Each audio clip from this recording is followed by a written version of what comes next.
आज हम बात करने वाले हैं अपने इकोनॉमिक्स के अगले डोज पर, जिसका नाम है अर्थ का सिद्धांत, द थ्योरी ऑफ वैल्यू। इसमें हम मार्केट्स पर चर्चा करेंगे। जैसे कि मैंने पहले से बताया हुआ है, मार्केट जो होते हैं वो दो टाइप के होते हैं। अगर हम प्रतिस्पर्धा के आधार पर देखते हैं तो ठीक है, ऐसे में हमारे सामने दो मार्केट उपस्थित होंगे। एक होगा पूर्ण प्रतिस्पर्धा बाजार और दूसरा होगा अपूर्ण प्रतिस्पर्धा बाजार।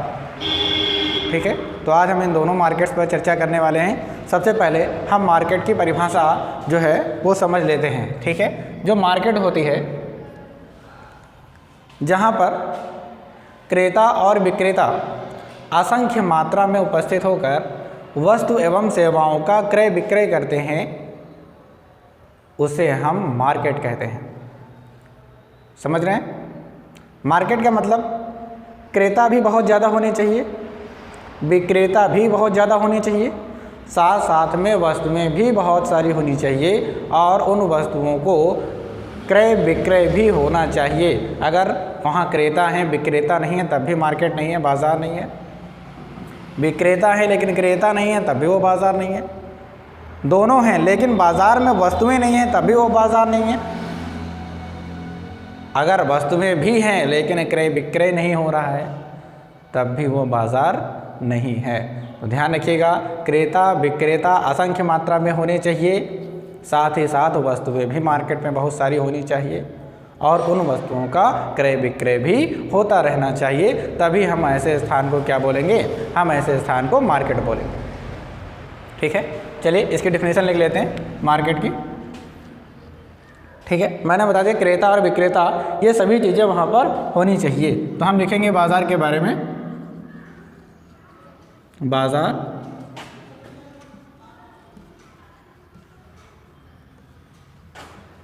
एक ऐसा स्थान है जहाँ क्रेता तथा विक्रेता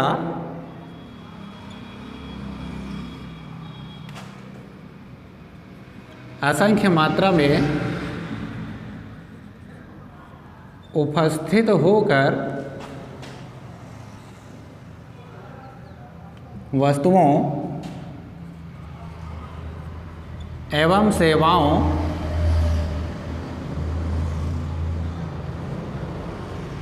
का क्रय विक्रय करते हैं।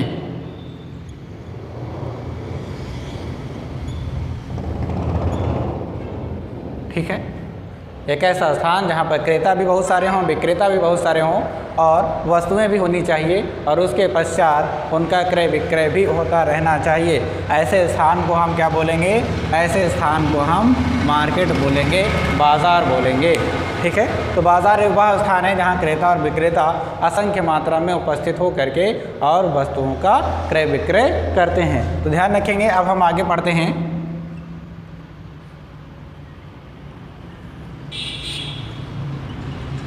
Types of market. हमें पता होना चाहिए कि जो हमारे बाज़ार होते हैं वो अगर हम वर्तमान समय में देखें तो प्रतिस्पर्धाओं के कारण मार्केट का विभाजन हो रहा है। अगर हम प्रतिस्पर्धाओं के आधार पर मार्केट को विभाजित करेंगे तो मार्केट हमारे सामने दो टाइप्स के होंगे। पहला मार्केट होगा जिसे हम बोलेंगे पूर्ण प्रतिस्पर्धा बाज़ार।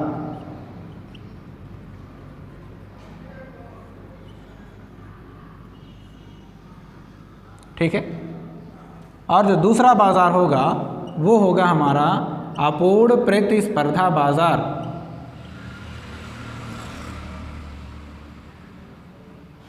तो बाज़ार कितने टाइप के हो गए? दो टाइप्स के।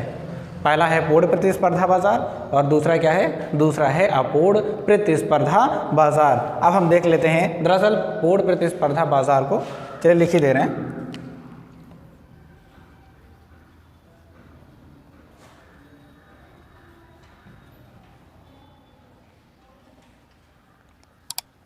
Perfect competition market. ठीक है, और फिर अगला हो जाएगा हमारा इम्परफेक्ट।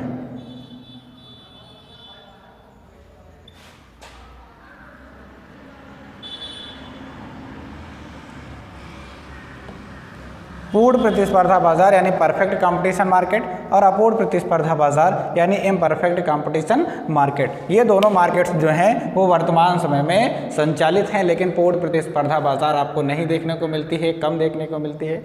अपूर्ण प्रतिस्पर्धा बाजार ज़्यादा मात्रा में यहाँ विद्यमान है। चलिए मैं एक एक करके बारी बारी से दोनों पर चर्चा करूँगा, आपको केवल उसे ध्यान से देखना समझना है और नोट करते जाना है।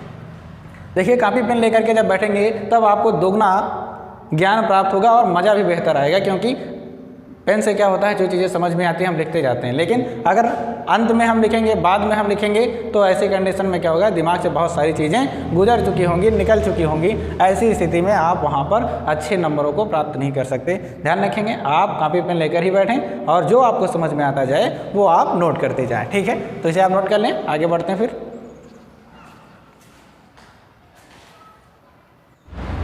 तो अब हम देखते हैं पूर्ण प्रतिस्पर्धा मार्केट, ठीक है। परफेक्ट कंपटीशन, देखिए परफेक्ट कंपटीशन जो होता है ये एक ऐसी बाज़ार की स्थिति है जिसमें जो वस्तुएं होती हैं वो समस्त वस्तुएं एक जैसी होती हैं, समस्त वस्तुओं की कीमत भी एक ही होती है, और तो और खरीदने वाले बेचने वाले दोनों को बाज़ार का पूरा ज्ञान होता है, समझ रहे हैं, जिससे बाज़ार की कीमतें स्थिर रहती हैं, ना तो वो बढ़ती हैं और ना ही वो घटती हैं। साथ ही साथ जितनी भी फर्में होंगी वे सब स्वतंत्र होंगी, उद्योग में स्वतः ही प्रवेश कर सकती हैं और अपने इच्छानुसार बहिर्गमन कर सकती हैं। चलिए देखते हैं, हमारे प्रोफेसर लेफ्टविच जी कहते हैं कि पूर्ण प्रतिस्पर्धा बाजार की एक ऐसी स्थिति है जिसमें बहुत सी फर्में एक समान वस्तुओं को बेच रही होती हैं। अर्थात सब फर्में तो बहुत सारी हैं, लेकिन वो वस्तुएं कैसी बेच रही हैं, वे सभी के सभी फर्में एक समान वस्तुओं को बेच रही हैं और इनमें से किसी भी फर्म की यह स्थिति नहीं है कि वह बाजार की कीमत को प्रभावित कर सके। अर्थात वहाँ पर कोई भी फर्म बाजार की कीमत को नहीं बदल सकती। समझ में आ रही बात? हमने कहा फर्में तो बहुत सारी हैं और वे सभी फर्में एक जैसी वस्तुओं को बेच रही हैं। कैसी? एक जैसी, एक समान वस्तुओं को बेच रही हैं। साथ ही साथ इनमें से किसी भी फर्म की इतनी क्षमता नहीं है कि वो कीमत को प्रभावित कर सके, ठीक है, समझ रहे हैं? तो चलिए अब हम इनकी विशेषताओं को देखते हैं। इनकी जो विशेषता नंबर 1 है कि जो इनके यहाँ वस्तुएं उत्पादित हो रही होंगी वो समरूप होंगी।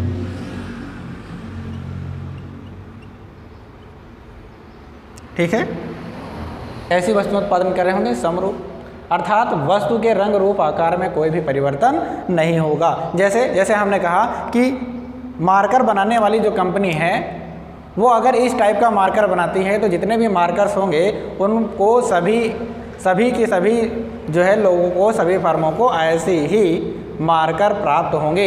अर्थात ये ऊपर का कलर आपको ये ब्लैक दिख रहा है तो हर मार्कर में ऊपर का कलर ये जो है वो आपको ब्लैक ही मिलेगा। बीच का हिस्सा ये ब्लैक दिख रहा है तो आपको ब्लैक ही मिलेगा। ये वाइट है, ये वाइट है तो आपको दोनों हिस्से कैसे वाइट। अर्थात इसका हर एक अंग, इसका रोया रोया हर एक वस्तुओं का एक जैसा ही होगा, जरा सा भी कोई परिवर्तन नहीं मिलेगा।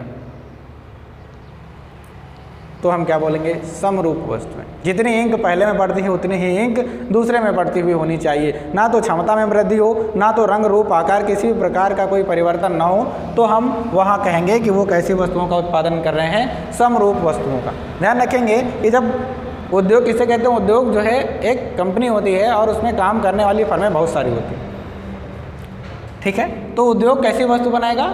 समरूप, और उसके बाद सप्लाई करेगा, फर्में उसको जैसा चाहें उतना बेचें। लेकिन यहाँ ध्यान रखेंगे वस्तुएं कैसी होंगी? समरूप। आप उसमें आकार में परिवर्तन नहीं कर सकते, आप उसमें रंग रूप आकार अर्थात किसी भी क्वालिटी, किसी भी चीज़ का परिवर्तन नहीं कर सकते, ठीक। और यदि हम दूसरा नंबर देखेंगे, विशेषता नंबर 2, देखिए ये सब हेडिंग्स हैं, मैं केवल पॉइंट्स में लिखा रहा हूँ, समझा रहा हूँ विस्तार से, आप स्वयं ही विस्तृत रूप से इसे लिख सकते हैं, ठीक है। मैं प्रयास करता हूँ आपको अधिक से अधिक बता सकूँ जिससे आप लिखने की क्षमता आपके अंदर बढ़े। मैंने क्या कहा? मैंने कहा समरूप वस्तुएं, सभी फर्में समरूप वस्तुएं ही उत्पादित हो रही होंगी और वो उन्हें सप्लाई कर रही होंगी, बेच रही होंगी। ठीक है, वस्तुएं कैसे बनेंगी उद्योग के अंदर? समूह। कौन से बाजार में? पूर्ण प्रतिस्पर्धा बाजार में। अब सेकेंड नंबर हम देखते हैं समान कीमत।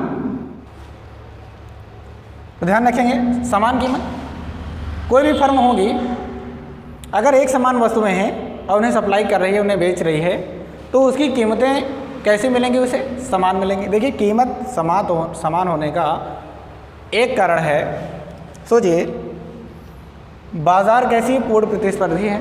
ठीक है, चलिए समान कीमत को साइड में रखते हैं, पहले एक दो टॉपिक और देखते हैं, उसके बाद अपने आप समान कीमत का उत्तर आ जाएगा।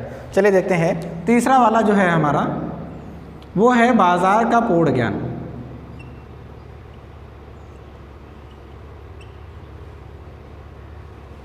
ठीक, बाजार का पूर्ण ज्ञान है किसे? क्रेता को और विक्रेता को।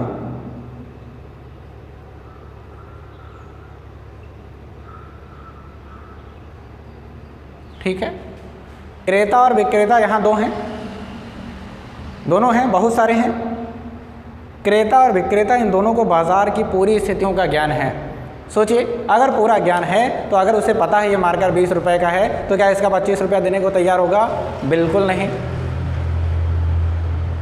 ध्यान रखिए, हमने कहा जो क्रेता होता है खरीदने वाला, वो ना तो अधिक कीमत देने को तैयार होगा, विक्रेता पूर्ण ज्ञानी है इसलिए ना तो वो कम कीमत लेने को तैयार होगा। अगर किसी को पता है कि ये वस्तु 20 रुपये की है तो क्या वो 20 रुपये से ज़्यादा देना पसंद करेगा? नहीं। और यदि बेचने वाले को पता है कि ये वस्तु 20 रुपये की है तो क्या वो 20 रुपये से कम लेने को तैयार होगा? नहीं।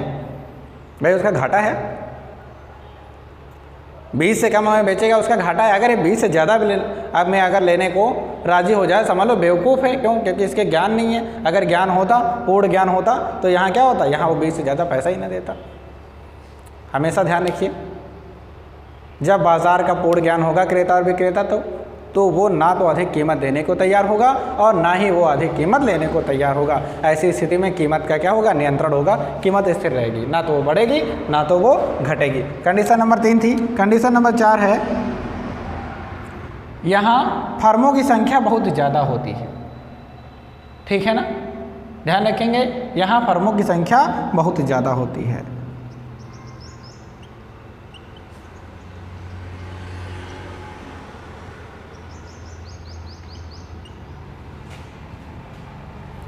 फर्मों की संख्या असंख्य होगी, बहुत ज़्यादा होगी। जब फर्में बहुत सारी होंगी तो एक फर्म वहाँ समुद्र के कतरे के जैसे हो जाएगी। जैसे समुद्र में एक बाल्टी पानी निकालो, कहो कम हो जाएगा, समुद्र जो है सूख जाएगा। क्या वो सूखेगा? नहीं, क्योंकि वहाँ उस पानी की मात्रा बहुत ज़्यादा है। तो यहाँ पर फर्मों की संख्या इतनी ज़्यादा होती है कि एक दो फर्में अगर गुस्सा गई, नाराज़ हो गई, चली गई तो उद्योग पर कोई प्रभाव पड़ने वाला नहीं है। ध्यान रखिएगा दोस्तों, यहाँ फर्मों की संख्या बहुत ज़्यादा होने के कारण अगर एक दो फर्में नाराज़ होकर चली जाती हैं तब भी उस उद्योग पर कोई प्रभाव पड़ने वाला नहीं होता। और कुछ फर्में आ भी जाती हैं तब भी कोई प्रभाव नहीं पड़ता। अगर बहुत ज़्यादा आएंगी तब प्रभाव पड़ेगा, बहुत ज़्यादा जाएंगी तब प्रभाव पड़ेगा। इसीलिए कहा जाता है कि एक फर्म कुछ नहीं कर सकती। ठीक है, अकेला चना कभी भी भाड़ नहीं फोड़ सकता, ये हिंदी की कहावत है। चलिए, इसीलिए इन्होंने कहा भी है, देखिए इनमें से किसी भी फर्म की यह स्थिति नहीं होती कि वो बाजार की कीमत को प्रभावित कर सके। भाई फर्म कह रही है कि कीमत को कम करिए, लेकिन उद्योग तैयारी नहीं है, तुम क्या कर पाओगे? कुछ नहीं, क्योंकि तुम कम हो, तुम्हारी संख्या ज़्यादा है लेकिन तुम अकेले क्या हो? कम हो। अगर सभी फर्में कहना स्टार्ट कर दें कि भाई कीमत ये नहीं दूसरी होनी चाहिए तब कीमत बदलेगी, लेकिन अकेली फर्म अगर चिल्लाती रहे कि कीमत में परिवर्तन होना चाहिए तो ऐसा कोई भी प्रावधान नहीं है, वो कोई भी परिवर्तन नहीं करेगी। ध्यान रखेंगे, फर्मों की संख्या ज़्यादा है इसीलिए कीमत समान है। कीमत को निर्धारित करने वाला यहाँ कौन है? कीमत को निर्धारित करने वाला यहाँ उद्योग है। पॉइंट नंबर 5 लिखेंगे, कीमत निर्धारण उद्योग द्वारा, और जो फर्में होंगी वे कीमत स्वीकारक होंगी। फर्में क्या होंगी? कीमत स्वीकारक। निर्धारित करने वाला उद्योग है। उद्योग ने जितना रख दिया उस वस्तु की कीमत उतनी ही है। मार्केट की कीमत को उद्योग ने निर्धारित कर दिया डिमांड और सप्लाई को देखते हुए कि इसका प्रतिच्छेदन बिंदु कहाँ है, कहाँ संतुलन में है। 20 रुपये में एक विक्रेता बेचने को तैयार है, क्रेता खरीदने को तैयार है, इसका मतलब है कि इसका संतुलन बिंदु अगर 20 रुपये पर है तो 20 रुपये निर्धारित कर दिया। अब जितनी भी फर्में हैं उन सभी को 20 रुपये में ही इसे बेचना पड़ेगा। बेचना है तो बेचिए, नहीं बेचना है तो जाइए, क्योंकि आप जैसे हमारे उद्योग में भरे पड़े हैं। समझ में आ रही बात। कीमत यहाँ समान है। कीमत समान होने का एक ही कारण है क्योंकि यहाँ फर्मों की संख्या बहुत ज़्यादा है। अगर फर्मों की संख्या ज़्यादा ना होती तो कीमत समान ना होती, और कीमत समान है इसीलिए निर्धारित करना है कौन, उद्योग। उद्योग निर्धारित करेगा और स्वीकार कौन करेगा, फर्म। ध्यान रखिएगा, जो है ऑब्जेक्टिव प्रश्न में आता है पूर्ण प्रतिस्पर्धा बाजार में कीमत स्वीकारक होती हैं, आपको टिक करना है फर्मों पर। कीमत निर्धारक होता है, टिक करना है उद्योग पर। ठीक है। पूर्ण प्रतिस्पर्धा मार्केट यानी कि परफेक्ट कंपटीशन मार्केट जो है उसमें कीमत निर्धारक उद्योग होगा, स्वीकारक कौन होगा, फर्में होंगी। ठीक है। चलिए आगे हम बढ़ते हैं। अगला जो पॉइंट है हमारा पॉइंट नंबर 6। बताइए पॉइंट नंबर 6 में क्या होना चाहिए आपके हिसाब से। इसमें जितनी भी फर्में होती हैं वो स्वतंत्र होती हैं। ठीक है। फर्में क्या होंगी, स्वतंत्र होंगी, अर्थात वे प्रवेश कर सकती हैं और अगर चाहें तो बहिर्गमन कर सकती हैं। फर्में स्वतंत्र होती हैं, वो अगर चाहती हैं तो आएँ, नहीं चाहती हैं तो वो जाएं। लेकिन ध्यान रखिए फर्में आ और जा सकती हैं दीर्घकाल की अवस्था में। अल्पकाल में इतना समय ही नहीं होता कि वो आएँ और निकल जाएं। तो फर्में आ सकती हैं और जा सकती हैं, लेकिन किस काल में, दीर्घकाल में। हमेशा ध्यान रखिएगा दोस्तों कि ये जो फर्में होती हैं, फर्में जब देखेंगे कि सामने वाला उद्योग किसी वस्तु को बना रहा है और बेच रहा है और खूब प्रॉफिट कमा रहा है, खूब धंधा उसका चल रहा है, अब वो क्या चाहती हैं, वो सभी फर्में लालच में आ जाती हैं और कहती हैं कि भाई हम वहाँ जाएंगे, खूब सारा हमें लाभ प्राप्त होगा, और वो उस उद्योग में प्रवेश कर जाती हैं। लेकिन जैसे ही प्रवेश करती हैं होता क्या है भाई, वो फर्में आई तो फर्में अपने साथ साथ अपना पैसा, अपने मजदूर, अपने साधन सब लेकर के आई। लेकिन यहाँ क्या हुआ, यहाँ जब सब कुछ डबल हो गया, साधन वगैरह जितने भी थे सब डबल हो गए, ऐसी कंडीशन में क्या होगा, उत्पादन बढ़ेगा कि घटेगा, उत्पादन बढ़ जाएगा। जैसे उत्पादन बढ़ा तुरंत रेट डाउन हो जाएगा। भाई सप्लाई बढ़ने पर रेट डाउन तो होता है ना, बताइए यहाँ की ना, बिल्कुल होता है।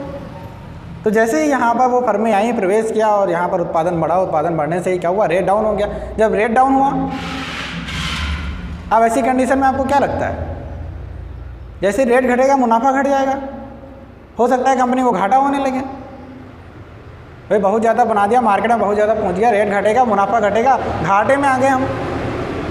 जैसे ही घाटा होना स्टार्ट हुआ, जो कंपनियाँ लालच देख के दौड़ी चली आई थी, क्या लगता है रुकेंगे, नहीं। जैसे ही घाटा होना चालू होगा उनको लगेगा कि हमारा तो सिस्टम ही गड़बड़ हो गया, हमने सोचा था जाएंगे कमाएंगे लेकिन कमा नहीं पाए, अब बेकार हो गया सब। तो वो उद्योग को छोड़ करके फिर से बहिर्गमन कर जाएंगी। तो यहाँ फर्म पूरी तरह स्वतंत्र है, वो आ सकती जा सकती हैं, आती हैं लाभ कमाने के उद्देश्य से, लेकिन घाटा पाकर वापस लौट जाती हैं। तो ध्यान रखेंगे यहाँ पे कि जो फर्में होती हैं वो पूरी तरीके से स्वतंत्र होती हैं, वो आ भी सकती हैं और जा भी सकती हैं। चलिए हम अगला देखते हैं, 7 नंबर पॉइंट हमारा, यहाँ विज्ञापन पर खर्च नहीं होता।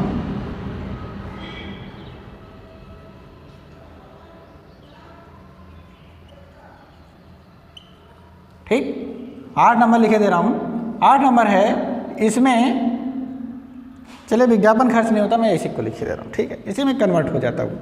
तो विज्ञापन का जो खर्च होगा, विज्ञापन मतलब होता है प्रचार करना। आप किसी वस्तु का प्रचार क्यों करेंगे, क्योंकि आप कीमत बढ़ा नहीं सकते। जैसे आपको पता होगा कि पहले जो च्यवनप्राश बिकता था उसकी कीमत 50 रुपये से 60 रुपये थी, लेकिन हमारे यहाँ जब से अमिताभ बच्चन जी उसका प्रचार करने लगे तब से उसका रेट क्या हो गया, बढ़ गया। कारण क्या था, वो प्रचार करेंगे, पैसा भी तो लेंगे। अब उन्होंने अगर 8-10 करोड़ रुपए मांग ही लिए तो वो पैसा आपको उसके मूल्य में ही तो बढ़ाना है, वो पैसा उन्होंने मूल्य में बढ़ा दिया, बढ़ गया रेट। तो हमेशा ध्यान क्या रखना है आपको कि जब भी हम किसी वस्तु का प्रचार करवाते हैं तो प्रचार करने से उसका रेट क्या हो जाता है, बढ़ जाता है। क्योंकि प्रचार में पैसा लगाएंगे तो पैसा निकालेंगे, निकालने के लिए हमारे पास एक ही ऑप्शन है, विक्रेता से निकालना। ठीक है, विक्रेता से कहिए आप पैसे उनसे लीजिए तो वो पैसा तुरंत उसकी कीमत को बढ़ा देगा। लेकिन यहाँ क्या, यहाँ कीमत बढ़ नहीं सकती, इसलिए कीमत नहीं बढ़ेगी तो आप प्रचार पर खर्च ही क्यों करेंगे? क्योंकि आप समझदार उपभोक्ता हैं, आप एक समझदार उत्पादक हैं, उद्योग हैं, तो आप जो है विज्ञापन के पर पैसा क्यों खर्च करेंगे? क्योंकि आपको पता है कीमत बढ़ा नहीं सकते, कीमत नहीं बढ़ा सकते तो हम विज्ञापन पर खर्चा ही क्यों करेंगे?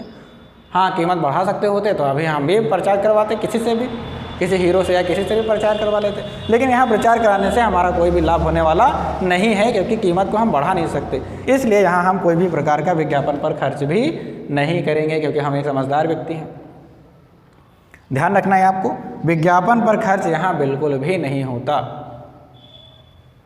ठीक है, समझ में आ रही बात? एकदम क्लियर है कि आपको विज्ञापन पर खर्च नहीं कर सकते।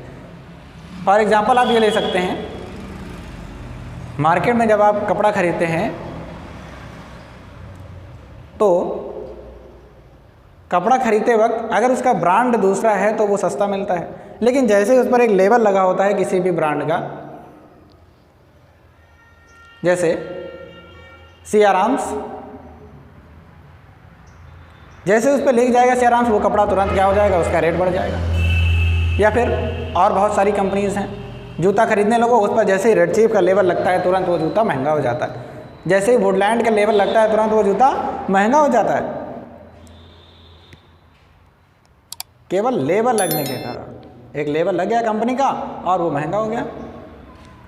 तो यहाँ पर आप किसी भी प्रकार का कोई लेबल नहीं लगा सकते, किसी भी प्रकार का कोई प्रचार करने के लिए उस पर लिख नहीं सकते। अगर आपने लिखा है और लेबल लगा के उसका रेट बढ़ाया है तो वो पूर्ण प्रतिस्पर्धा बाजार से आप बाहर हो जाएंगे। कीमत नहीं बढ़ा सकते, प्रचार पर खर्च तो बिल्कुल भी नहीं कर सकते। समझ में आ रही बात? और देखिए यहाँ पर जो परिवहन की लागतें होती हैं,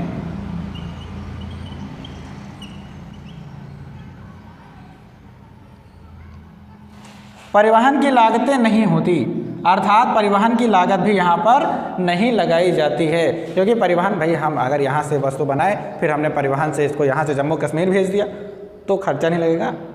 खर्चा लगेगा। और हम रेट भी तो नहीं बढ़ा पा रहे हैं, रेट तो स्थिर रहेगा। अगर कीमत स्थिर है तो हम परिवहन लागत क्यों लगाएंगे? अर्थात यहाँ परिवहन की लागतें भी नहीं लगाई जाती हैं। ठीक है, परिवहन की लागतें बिल्कुल भी नहीं लगाई जाती। समझ में आ रही बात? तो आप समझ गए होंगे। आप देखिए फिर से रिवाइज देखते हैं। पूर्ण प्रतिस्पर्धा बाजार एक ऐसी बाजार की स्थिति है जहाँ पर फर्में तो बहुत सारी होती हैं, लेकिन वे किसी भी कीमत का निर्धारण नहीं करती, वे कीमत को स्वीकार करती हैं। वस्तुओं को उत्पादित करने वाला उद्योग है, इसलिए निर्धारक कौन होता है? कीमत का निर्धारक एक उद्योग। हाँ, तो पूर्ण प्रतिस्पर्धा बाजार में संतुलन की स्थिति ऐसी जगह पर होती है जहाँ पर एक उत्पादनकर्ता उत्पादन में ना तो वृद्धि करना चाहता है और ना तो कमी करना चाहता है। उत्पादन में वृद्धि करना भी उसके लिए हानिकारक है और कमी करना भी उसके लिए हानिकारक है, ऐसा कहने वाले हमारे प्रोफेसर हेंसन थे। उन्होंने बताया कि उत्पादन में वृद्धि करना और कमी करना जब हानिकारक हो जाए तो समझ लेते हैं कि एक उत्पादक संतुलन की अवस्था में है। क्योंकि वृद्धि करेगा तो कीमत घटेगी, जिससे उसे लाभ जो प्राप्त हो रहा है वो कम हो जाएंगे, और यदि कमी करता है, ठीक है, अगर वो कमी करता है उत्पादन में तो मांग बढ़ जाएगी, कीमत बढ़ जाएगी, जिसके कारण कमी करने से उसको जो इधर का लाभ प्राप्त हो रहा था वो भी उसका कम हो जाएगा। ऐसी कंडीशंस होती हैं और ये संतुलन कीमत के कारण से ही होती हैं। आपको ध्यान रखना है कि एक पूर्ण प्रतिस्पर्धा मार्केट में, परफेक्ट कंपटीशन मार्केट में संतुलन की स्थिति एक ऐसी जगह पर होती है जहां पर उत्पादन में वृद्धि करना और कमी करना एक उत्पादक के लिए लाभकारी नहीं है। ठीक है, देखिए जो एमआर वक्र और एमसी वक्र नीचे से काटता है वो अलग का कॉन्सेप्ट है। अभी जब हम उत्पादन प्रक्रिया पढ़ाना स्टार्ट करेंगे तब हम वो चीज़ें बताएंगे। तब तक के लिए पहले हम ये ऊपरी भाग देख लेते हैं। ये जो रेवेन्यू है, रेवेन्यू क्या होती है? एक फर्म की रेवेन्यू। बहुत जगह पर ऐसे प्रश्नों को पूछा जाता है, जैसे इंटरमीडिएट मॉडल पेपर सन 2016 में पूछा गया था, और बीए में ये लगातार पूछे जाते हैं। रेवेन्यू क्या होती है? रेवेन्यू वैसे सभी को पता है कि एमआर और एआर ये 2 टाइप्स की हैं, लेकिन यहाँ पर अगर रेवेन्यू की बात की जा रही है, ठीक है, तो यहाँ रेवेन्यू मेन चीज़ होता है, रेवेन्यू की डिफिनीसन। और रेवेन्यू है क्या? तो हम देखते हैं, रेवेन्यू हम कहते हैं किसी फर्म की प्राप्तियों को, आय को, ठीक है। तो यहाँ पर अगर हम एक फर्म की आय को देखें तो वो आय क्या है? आय हम उसे कहते हैं जब वो वस्तुओं एवं सेवाओं को मार्केट में बेचती है, उसके बदले में जो वो पैसा प्राप्त करती है। एक फर्म यहाँ वस्तुओं की सप्लाई कर रही है, इसलिए उन वस्तुओं के बदले में उसे क्या प्राप्त होगा? उसे प्राप्त होगा आय, इनकम। अगर उसे इनकम जनरेट हो रही है, यहाँ ध्यान रखेंगे, ये डिफिनीशन मैंने लिख रखी है, या किसी भी फर्म द्वारा बनाए गए उत्पाद को बेचकर प्राप्त संपूर्ण धन है। अर्थात एक फर्म जब वस्तुओं को मार्केट में बेचती है, उससे जो पैसा प्राप्त होता है वही उसकी कहलाती है रेवेन्यू, अर्थात आय। इस आय में उसका जुड़ा हुआ होता है प्रॉफिट और कॉस्ट, यानी कि लागत और लाभ इसी रेवेन्यू में जुड़े हुए होते हैं। उस वस्तु को बनाने में जितनी भी लागत लगी है और उस लागत के साथ उसमें जो प्रॉफिट जुड़ा हुआ है, तभी तो मार्केट में बेच रहा है, उसमें प्रॉफिट जोड़ के ही मार्केट में बेची जाती है वस्तु। तो ध्यान हमें ये रखना है कि एक रेवेन्यू में कास्ट और प्रॉफिट दोनों जुड़ी हुई होती है। अगर हमें प्रॉफिट देखना है कि हमने कितना प्रॉफिट कमाया, तो अपनी आय में से अपनी ही लागत को हम घटा देते हैं। जब हम ऐसी चीज़ें करते हैं तो हमें क्या प्राप्त होता है? हमें प्राप्त होता है प्रॉफिट। प्रॉफिट का मतलब है कि वस्तु को बेचकर कितना लाभ कमाया गया। लाभ की गणना करने के लिए रेवेन्यू में से हमें कास्ट को माइनस करना पड़ेगा।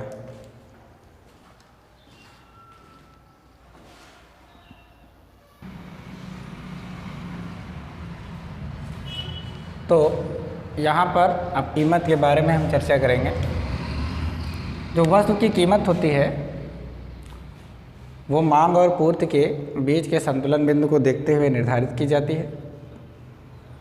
साथ ही साथ हमें ध्यान रखना है कि ये जो कीमत है ये पूर्ण प्रतिस्पर्धा बाजार में अपरिवर्तित रहेगी।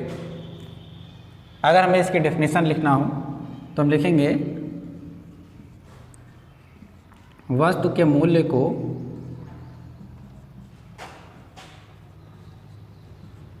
मुद्रा अर्थात कीमत में परिवर्तन ही कीमत कहलाता है। ठीक है, किसी भी वस्तु का मूल्य है, अगर हम उसको मुद्रा में कन्वर्ट कर दें कि वह वस्तु इतने रुपए की है, तो वही उसकी क्या बन जाएगी? उसी की कीमत कहलाएगी। यहाँ कीमत अपरिवर्तित है इसलिए, और यहाँ पर हम ये भी लिख सकते हैं कि वस्तु की कीमत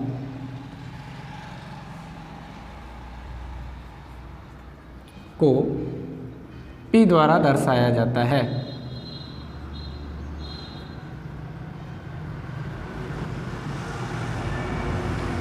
ठीक है, रही बात कुल संप्राप्ति की। कुल संप्राप्ति का मतलब होता है कुल आय। अगर समान वस्तुएं हैं, एक जैसी कीमत है, तो उनसे प्राप्त होने वाली आय जो होगी वो मल्टीप्लाई करके हम ज्ञात कर सकते हैं। जैसे ये मार्कर, अभी मैंने एग्जांपल बताया कि ये मार्कर जो है, जितने भी मार्कर हैं वो सारे एक जैसे हैं और इनकी कीमतें भी उतनी ही है जितनी कि एक मार्कर की है। इस मार्कर की जितनी कीमत है, सभी मार्करों की एक जैसी कीमत। अगर ये 20 रुपये का है तो 5 मार्कर 100 रुपये के हो जाते हैं। लेकिन हमने निकाला कैसे? 20 गुणे 5 बराबर 100। अगर 10 मार्कर हैं तो इसकी कीमत हो जाएगी टोटल कीमत के। तो यहाँ पर ध्यान रखेंगे कि जो है ये जो हमारे यूनिट्स होते हैं, ये सभी यूनिट्स एक इकाई से लेकर के मैंने आगे तक लिख दिया है, और जो कीमत होती है वो अपरिवर्तित रहती है। ठीक है, अगर कीमत अपरिवर्तित रहेगी तो MR भी हमारा अपरिवर्तित रहेगा और AR भी हमारा अपरिवर्तित रहेगा, क्योंकि यदि कीमत बराबर होती है तो हर एक वस्तु से मिलने वाली जो आय होती है वो भी क्या होती है, बराबर होती है। 20 रुपये की वस्तु है तो 20 रुपये ही हर एक वस्तु से प्राप्त होंगे, 10 रुपये की है तो हर एक वस्तु से 10 रुपये ही प्राप्त होंगे। देखिए ठीक है ना। इन वक्रों को जरा एक बार देख लें। कीमत क्या है, अपरिवर्तित है, कोई परिवर्तन नहीं हो रहा है। और अगर हम देखें MR भी हमारा क्या है, MR भी हमारा अपरिवर्तित है, इसमें कोई परिवर्तन नहीं हो रहा है। और साथ ही साथ अगर हम AR को देखते हैं तो AR भी हमारा क्या है, अपरिवर्तित है। बस TR में वृद्धि होती जा रही है, क्योंकि TR हर एक इकाई से मिलने वाली जो आय है वो प्रदर्शित कर रहा है, जो कि टोटल के रूप में यहाँ निवेशित है। अब हम देखते हैं अपना वक्र। पूर्ण प्रतिस्पर्धा जो बाजार होती है उसमें P बराबर AR बराबर MR होता है, अर्थात AR और MR का वक्र जो है X अक्ष के समांतर होता है। ठीक है, ध्यान रखिएगा। पूर्ण प्रतिस्पर्धा मार्केट जो भी होगी उसमें हमारा ये जो AR और MR वक्र होता है वो X अक्ष के समांतर होता है। ठीक है, ये पॉइंट आप लिख लें। AR तथा MR वक्र X अक्ष के समांतर होगा, क्योंकि कीमत अपरिवर्तित है, क्योंकि कीमत स्थिर है, अपरिवर्तित। जब भी कीमत स्थिर या अपरिवर्तित रहती है तो हमारा AR और MR क्या होता है, X अक्ष के बराबर होता है, कीमत हमारी नहीं बदलती। अब देखिए, यदि आपकी कीमत नहीं बदल रही, ऐसी स्थिति में आपका ये जो AR और MR है वो अपरिवर्तित है, साथ साथ में TR क्या होगा बताइए। TR जो होगा हमारा, वो TR हमारा बाएं से दाएं ऊपर की ओर सीधी ढाल वाला होगा। ठीक है, इसका ढाल क्या होगा दोस्तों, इसका ढाल होगा धनात्मक। कैसा होगा ढाल, इसका ढाल होगा धनात्मक, ऊपर की ओर बढ़ता हुआ, बाएं से दाएं ऊपर की ओर धनात्मक ढाल वाला होगा। क्यों, क्योंकि यहाँ, और वो भी एकदम सीधा होगा। सीधा इसलिए है क्योंकि हर एक वस्तु से मिलने वाली आय उसकी क्या है, बराबर है। हर एक वस्तु से उसे 10 रुपये प्राप्त हो रहे हैं, इसका मतलब है कि वो सीधी रफ्तार में आगे बढ़ रहा है। ठीक है, तो यहाँ ध्यान रखेंगे, ये TR वक्र 0 से इसलिए आता है क्योंकि पहली इकाई से मिलने वाली जो उसकी जो है आय है, सीमांत संप्राप्ति है, वो कहाँ से मिल रही है, पहली इकाई से प्राप्त हो रही है, इसलिए इसका उद्गम बिंदु कहाँ है, 0 है। तो ध्यान रहेगा, ढाल क्या होता है, धनात्मक। ठीक है, ऊपर की ओर बढ़ता हुआ। ओके, चलिए नोट कर लीजिए इसे।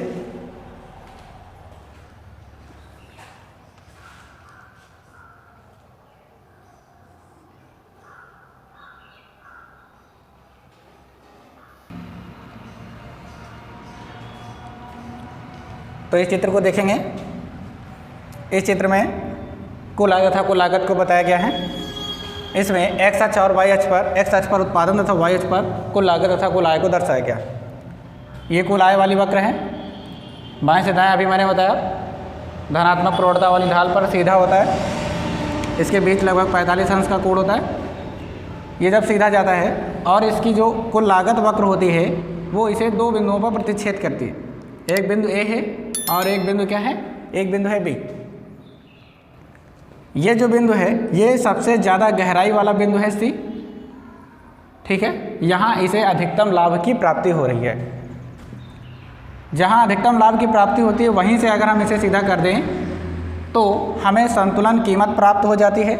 ये जो कीमत प्राप्त होगी कैसी होगी, संतुलन होगी, यानी संतुलन कीमत प्राप्ति होगी और इधर संतुलन मात्रा, अर्थात इतना उत्पादन करेगी और इतना लाभ, वो इतनी आय प्राप्त करेगी और बीच में लाभ प्राप्त होगा। ठीक है, 2 बिंदु हैं यहाँ, TR बराबर TC है क्योंकि ये प्रतिच्छेद बिंदु है, ये भी प्रतिच्छेद बिंदु है, यहाँ भी आपका TR बराबर TC है। ठीक है, चलिए पॉइंट देख लीजिए। TR तथा TC का प्रतिच्छेद बिंदु A और B है, आपको पता है, अभी मैंने बताया।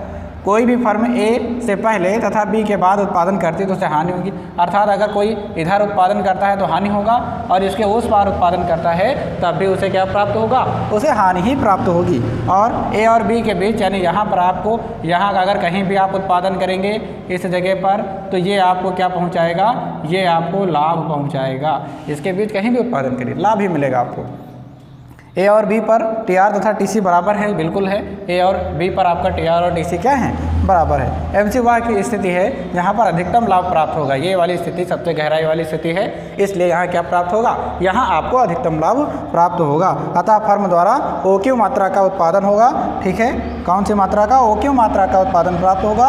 और संतुलन कीमत क्या होगी, संतुलन की कीमत होगी पी। ठीक है, ध्यान रखेंगे, ये संतुलन की स्थितियाँ हैं। यहाँ लागत और आय दोनों को एकदम साफ दर्शाया गया है। ठीक है, नोट करिए इसे।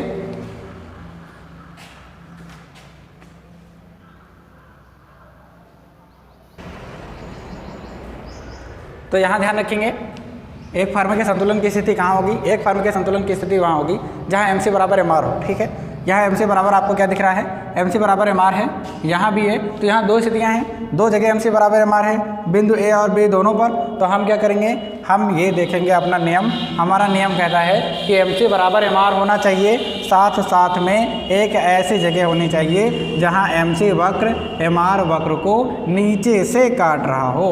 यहाँ एम सी वक्र एम आर वक्र को यहाँ ऊपर से काट रहा है, लेकिन यहाँ नीचे से काट रहा है। चाहे नीचे से काटे या फिर एम सी वक्र अगली इकाई पर बढ़ता हुआ हो, अर्थात एम सी वक्र जो है ऊपर की तरफ बढ़ता हो। यहाँ क्या, यहाँ नीचे की तरफ गिर रहा है, यहाँ ऊपर की तरफ बढ़ रहा है। यानी एम सी वक्र एम आर वक्र को ऊपर से काटे तो संतुलन नहीं, नीचे से काटे तो संतुलन, या फिर एम सी जो है अगली इकाई पर क्या हो रहा हो, बढ़ रहा हो, तब हम कहेंगे कि वहाँ पर संतुलन की स्थिति है। ठीक है, पूर्ण प्रतिस्पर्धा बाजार में एक फर्म का संतुलन वहाँ होता है जहाँ पर एम सी बराबर एम आर हो तथा एम सी वक्र एम आर वक्र को नीचे से काट रहा हो, तब वहाँ पर संतुलन की स्थिति होगी। ठीक है, चलिए नोट करिए इसे।